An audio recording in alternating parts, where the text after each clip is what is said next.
Hello friends, welcome back to the my new video guys and my YouTube channel guys. Today friends we are going to talk about guys how can we disconnect Bluetooth speaker to our phone. Friends, you want to disconnect guys your Bluetooth speaker to your phone. So how can you disconnect? Today I will show you in this video guys. So before starting video friends, first of all go and subscribe the channel guys. Click the bell icon and like the video.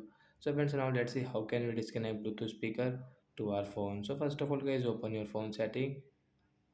After on phone setting, I scroll it and friends you can see this type of setting. So how can you disconnect guys your Bluetooth speaker?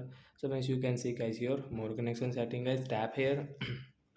Let's click on your phone Bluetooth setting guys, tap here. So friends you can see guys we have connected guys this JPL Co company Bluetooth speaker, and guys we want to disconnect this speaker. So right side setting option guys, tap here. Friends you can see disconnect option guys, tap here to disconnect. Then it will disconnect to your phone guys. You cannot use, if you use guys you will have to only click, it will connect automatic.